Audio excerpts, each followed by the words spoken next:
Hey, what's up everybody? BDF 44 coming at you with another video. Alright, back on this side of town. Not hungry, but I do want my fajitas, but I'm not going to buy them. I'm going to stay disciplined. Told you guys the first week or so I got over here, tried some fajitas from the one of the Mexican food places right around the corner here.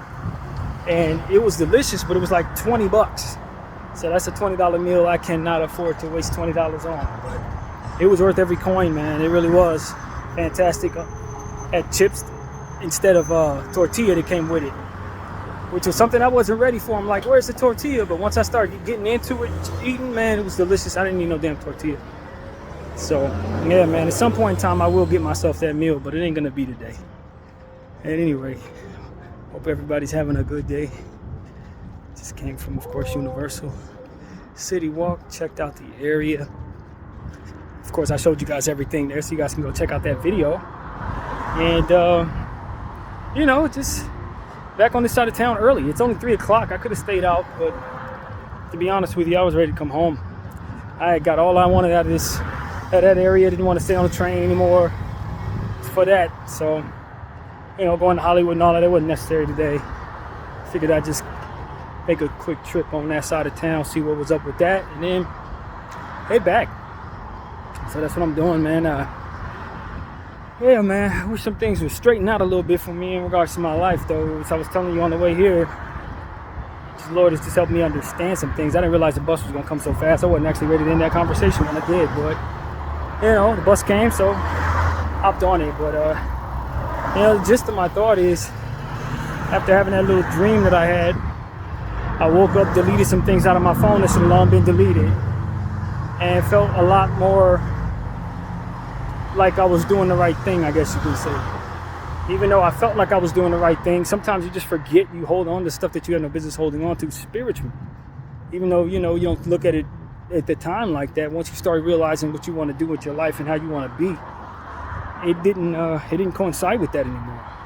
So it's time to press delete. And so that's what I did, and then from there I prayed a little bit, and the Lord helped me understand there was choices that I had made that ultimately forced me into some spaces where some things are kind of not working out in the way that I want to.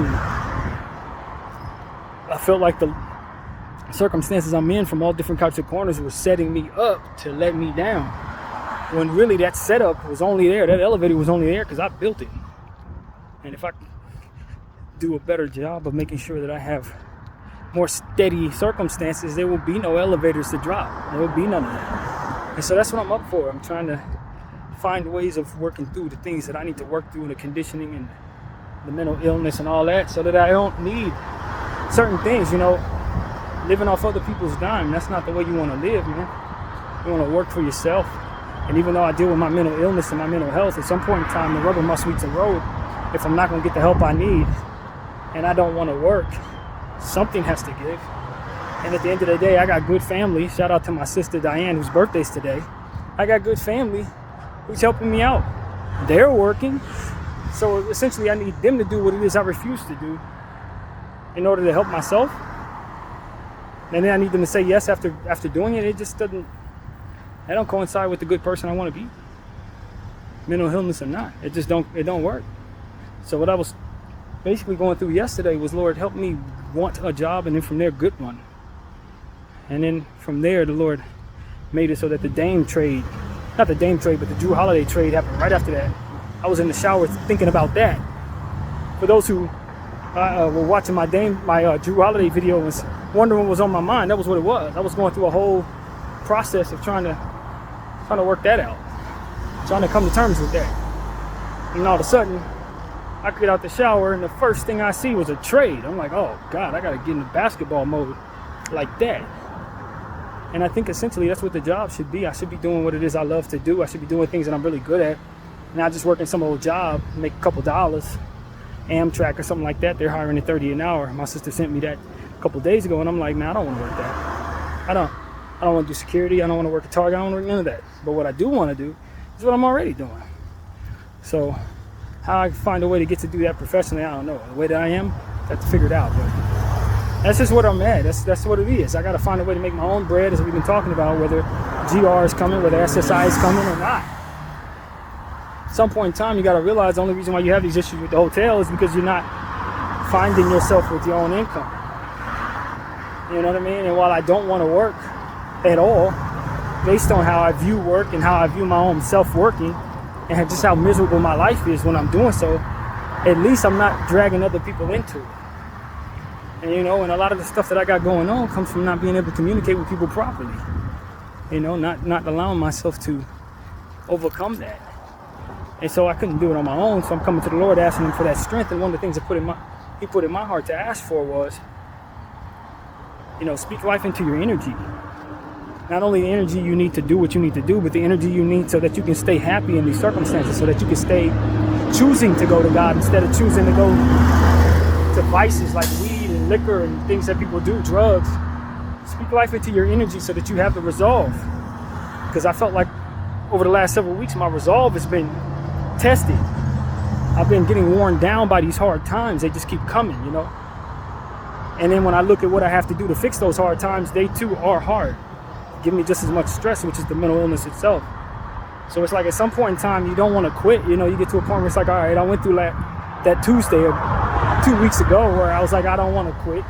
It was bad as I felt like quitting, I wasn't going to do it. So it's like, all right, well, something has to give. And now that I'm finding out that my GR is basically being sabotaged by those who want me to sell my AMC, that's how I'm looking at it. And they're telling me I got $100 of stock, which means that I can't get GR, which is absolutely ridiculous. But you start finding out that you're not getting the help you need. You start looking at the phone situation, trying to get away from T-Mobile, can't, because everything is in the way of me doing so. Every time I look up, it's something. Lately, it's them to not necessarily being connected to the right company, or me rather not being connected to the right company. There's just a bunch of stuff that's like, if my life was in order and I was making my own bread, none of these things would be as stressful. None of this would be in my life. None of it. And so that's what it really comes down to. It's like, all right, are you tired yet?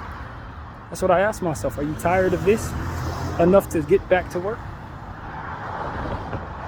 So that's kind of where I'm at. The answer is no. If I'm being real with you, absolutely not. But that's how miserable it made me. That's exactly how miserable work made me, man. It ain't normal how I was viewing it, how I was dealing with it. It wasn't normal. It was really, really miserable stuff. But it's getting to a point where this is just as miserable too. And I'm, like I said, I'm dragging others into it. And eventually you're going to say no, and then what? Not going to be able to shower, ain't going to be able to lay my head down. Just brings me back to what? Quitting or working under more disadvantaged circumstances. And it's just like, the only solution I find is in God, because at the end of the day, when I look at it that way, when I look at it the way my natural mind looks at it, I just find myself miserable.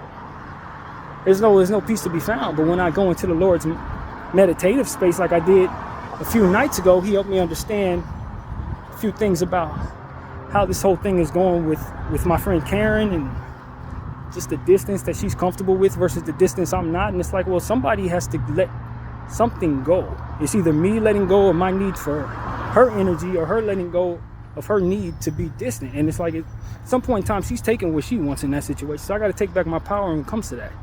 I can't just keep on going forward as if I'm fine with how this is going. And I set myself up for that because I'm not talking to anybody else. So it's like, that's an elevator I let myself have. When you ain't gonna talk to nobody else, you ain't gonna meet nobody else, you ain't gonna put yourself in a position to be an eligible bachelor, and of course you're gonna be attached to one person, and you're gonna deal with whatever that person provides or doesn't provide. So it's like, that's an elevator I created. That's just what it comes down to. So it's like, my mental health, yeah, that's definitely a big part of all of this. But it then just becomes a situation where it's like, crap or get off the pot, That's kind of where we're at now. And that's what I was struggling with, and that's why I didn't want to sit in the hotel, because it's like, I ain't figured out if I want to crap or get off the pot. But I know I don't like sitting here. I know I don't like none of it. None of this looks good to me. And so I just trust the Holy Spirit. I guess the Lord was telling me, get you out of there. Get out of the room. Go do something else. Provide some content for your channel. Let's recalibrate later. Called my sister this morning for her birthday. She had a few things she wanted to look up. She said she's going to send me to try to help me with this GR situation. Maybe that's the solution. Leaning into the people that are available to speak to you. And not wanting for more from people who've already shown you they don't give you what you want. Don't care to do so for whatever their good reasons or bad reasons are. And feeling yourself miserable trying to attach yourself and all of your problems to that situation. That's essentially what I do. That's what I did about 3 weeks ago as well, feeling down about her when I had so many other problems. It's like, nah, man, you got to go to God, because your natural mind is going to have you obsessing over what she got going on and not paying attention to what you need to deal with. And God will help you see all of them different things that you can do something about, and let you accept the things that you cannot and make you feel better about it. Just have a better overall result. So that's all it's about now, is prayer, man. I can't handle all this without him. I can't look at it the right way. I ain't gonna handle it the right way. Everything I did without God put me in this position to have these type of elevators and these type of obsessions or whatever they are, that allows for the enemy to set me up to let me down through other people's demons, through circumstances and business that aren't working out in my favor. All of these different things the enemy is able, by way of what it is I've created. And so he gets to a point where it's like, all right, man, let's burn his bridges, man. Let's get rid of this stuff that I don't need to be keeping around. Let's stop allowing myself to wake up in the morning with my own thoughts and go to God a lot more. Let's get out the hotel, do what I need to do in that way, and then let him sort out the other stuff that I really don't know what to do anything about. You know, because that's what it really comes down to. I could get mad at her for what? You know what I mean? Like, what is it that she's not doing? What is it that you think she owes you, is what I tell myself when I start thinking about that. It's like, she don't owe you nothing. So it gets to a point where it's like, all right, man, if you ain't happy, then just walk away. She's obviously walking away. So do what you got to do to make sure yourself is better. That's what I'm doing. And so choosing happiness is most important. That's my little Mexican food spot, by the way, with the fajitas. So that's why I'm staying away from it. But before I leave this side of town, I hope to be able to buy that meal again. But you know what I mean? This is what it is. It's like, there ain't nothing that about my natural mind gonna help me in this situation. Nothing at all. All it's gonna have me doing is sending her energy that she can't do nothing with. Have me doing stuff that ain't got nothing to do with fixing my problems, nothing to do with getting close to God, nothing to do with improving my esteem. You know what I mean? And that's what the enemy can work with. When you have miscommunications with people you care about, he can definitely make you feel worse about those circumstances, make you feel worse about yourself, make you wonder why they're not, and then you start going down a rabbit hole of negativity. Doesn't work. Doesn't work. You just find yourself unhappy even further. That's what I'm trying to stay away from. So, back at the hotel, y'all. BDF 44. Thank y'all for watching.